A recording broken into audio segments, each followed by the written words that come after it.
Ecosystem-based adaptation are natural solutions based on natural resources and ecosystems for looking at climate change adaptations, that is reducing the impact of climatic changes, as well as helping people to build resilience and adapt to the climate changes. It's actually a two-way process. Climate change adaptation can help in building the resilience of ecosystems and vice versa. Building the resilience of ecosystems, a healthy ecosystem would provide enhanced carbon absorption capacity, so that way it is a good mitigation option.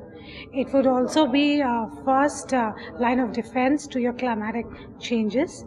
It is a good buffer to climatic changes, and if you see the coastal ecosystems provide a buffer to storm surges, tidal waves, and big cyclones that affect the coastal regions. Mangrove-based ecosystems are a good example of that. And in India, a very commonly cited example is some of the districts in southern India, in the state of Tamil Nadu, which had sand dunes, were less impacted by tsunami. Not that tsunami was because of climate change, but it just demonstrates that climatic changes will intensify storm surges, various kinds of impacts, which can be buffered if we have healthy ecosystems like mangroves, sand dunes, better tree cover, forest cover. So all this could help in the long run. So this is a kind of a two-way process. One, we preserve our biodiversity, and on the other hand, we also build resilience, which is to climate change and help in sustainable development in the long way. It sounds a very good idea, and it also sounds very simple. But in reality, how hard is it to encourage governments or at state or sort of central level to invest in projects like mangroves and reforestation? Well, that is a big challenge because apparently ecosystem-based approaches have been followed for quite some time, but there's no formal there's a limited recognition that these are ecosystem-based approaches, as well as they are quite undervalued. Like you said, to convince people to invest in mangrove restoration vis-a-vis some of the engineering solution is difficult at times.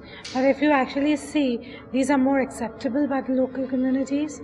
They are also more affordable than some of the engineering solutions. So it becomes an issue in actually convincing, but once you understand the dynamics involved, it is better. Also, there is no formal information about costs and benefits of ecosystem-based approaches would also help in the long run. So that is what is missing.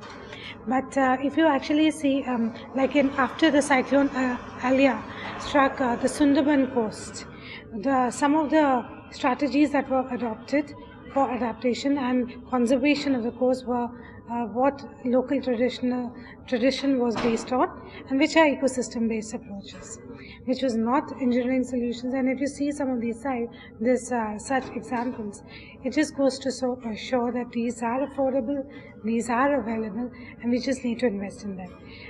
The government is also, a lot of state governments, especially in the coastal regions, are looking at options and restorations of ecosystems, building healthier ecosystems in working with various stakeholders and community level institutions in coming up with more adaptive solutions. I'll give you an example of a UNDP project that we are undertaking with state government in Tamil Nadu.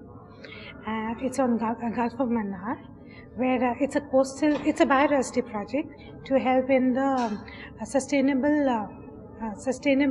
conservation of biodiversity in the Gulf of Mannar region, which some of the strategies are changing over to alternative livelihoods, which are and also looking at sustainable fisheries, fishery methods, which are all ecosystem-based approaches, but those are the ones that have been adopted, and it has actually shown the coral cover has increased. There are healthier coral reefs which are now situated in the Gulf of Mannar region.